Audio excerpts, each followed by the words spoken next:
16 aos 30 anos. Por isso, temos um espectro grande de participantes, não é? grande. Eles conseguem aprender uns com os outros. Depois temos várias áreas de interesse. Uns são de engenharia, outros de design, outros de economia e conseguem também aprender entre eles. E o outro aspecto é a nacionalidade.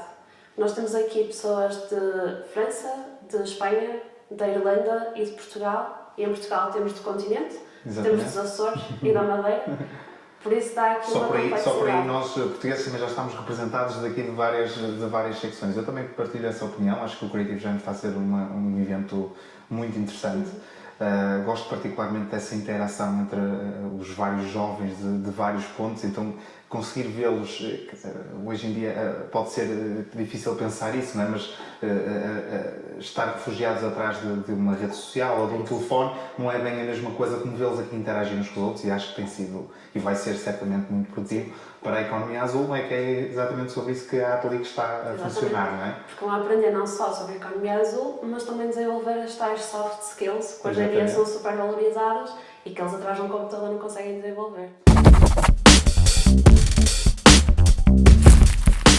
Na questão da economia azul, o projeto foca-se principalmente nas questões desta temática, não é? E estamos a tentar aqui com estas atividades dar ferramentas aos jovens para eles inovarem nesta área e trazerem um bocadinho também daquilo, se calhar, que vivem nas suas regiões, não é? Um bocadinho para o projeto. Sim, e sendo sempre a área atlântica, eles têm sempre o Oceano Atlântico como algo que os une e conseguem dar uma perspectiva diferente mediante o país de onde são. A economia azul é muitas vezes vista como sendo só a utilização dos recursos do oceano e basicamente passa por aí de uma forma sustentável e tudo isso.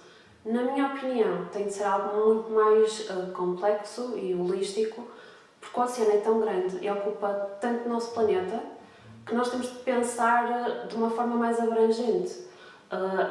A economia não é só o mar, temos os rios, temos os mares, efetivamente, mas depois temos os vários setores, temos o transporte, o turismo, temos as alterações climáticas, que é preciso fazer alguma coisa pelos oceanos, ou seja, tem de se analisar tudo como um todo e não focar só mesmo nos recursos que vêm do oceano, por exemplo. Concordo contigo, apesar de que eu acho que a economia azul não tem sido um tópico muito falado, porque eu acho que é uma área que na realidade conhecemos muito pouco. Nós, pela imensidão que tem, não é? Exatamente.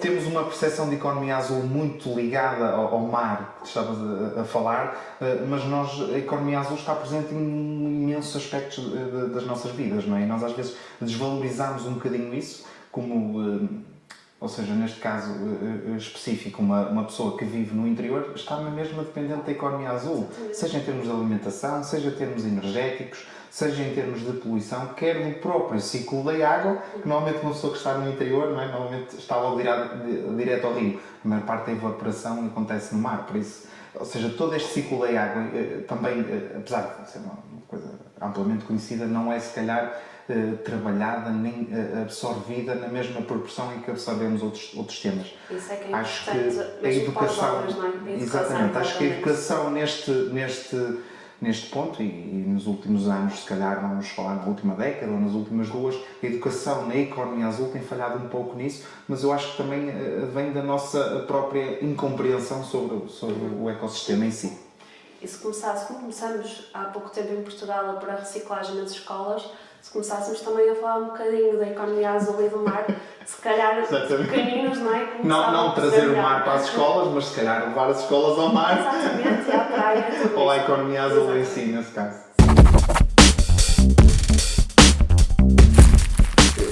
Nesse caso, nós, enquanto Santo Tirso, né, lead partner do projeto Atelic, estamos a apoiar 100% estas mentes jovens e esta criatividade inovadora na busca e na persecução efetiva destes objetivos, e com certeza vamos conseguir construir um futuro melhor e trazer aqui novas circunstâncias, com certeza. Sim, e principalmente cumprir um dos objetivos do projeto, que é formar novos líderes na juventude e torná-los melhores para a sociedade também.